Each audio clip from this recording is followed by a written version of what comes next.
Hello po sa ating lahat. Ayan, at dahil po tayo ay naimbitahan sa piyesta ng Maidlang at dahil po sila ay may singing contest, kinuha po tayong judge. Ayan, at kaya po ako ay nagme-makeup dyan dahil ako po ay mag-judge sa piyesta ng Maidlang, guys. Ayan, hindi po porque tayo ay nasa 30 plus na hindi na po tayo mag-aayos ng ating mga sarili. Syempre, kagaya ko po, ang dami ko pong pinupuntahang lugar, South, Batangas.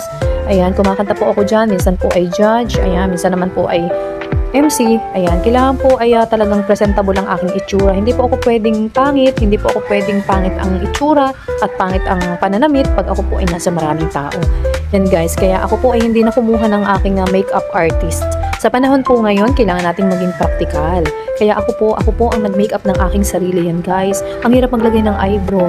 Ayan guys, ang mga sa mata, yung sa kilay, yung blush on, yung lipstick. Ayan, pero alam ko naman po yung mga bagay na pang makeup sa akin. At dahil nga po maliit ang mukha ko, nahihirapan din po ako mag-makeup pag minsan. Kaya pag po ako nasa school or susundo lang sa aking anak, ako po ay simple lang. Pero pag ako po ay nasa mga event, ayan, kailangan po maganda tayo, presentable ang ating damit, yung ating pong itsura ng ating kuko, ng ating mata, lahat. Basta kailangan maganda kapag nasa maraming tao ka. Kasi alam niyo naman po ang mga tao, pag nasa unahan ka, syempre titingnan ka nila, ka nila. Kaya kailangan lagi tayong maganda guys. Hindi porque may anak na tayo, magpapabaya na tayo ng ating mga sarili. Kaya kailangan po nating maging maganda. Kagaya ko po, dahil ako po laging nasa maraming tao, hindi po ako pwedeng basta na or pangit yung isusuot ko. Talagang pumipili pa po talaga ako ng damit. Sinusukat ko pa po talaga bago ako pumunta sa event na pupuntahan ko guys.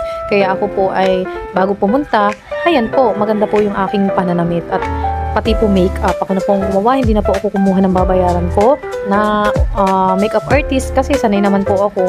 Start ng elementary, kumakanta na din ako sa maraming tao. Kaya yan lamang po guys. Lagi po tayong maging maganda. Yan lamang po ang paalala ng Mistisang Hilaw Vlog. Thank you po and thank you for watching.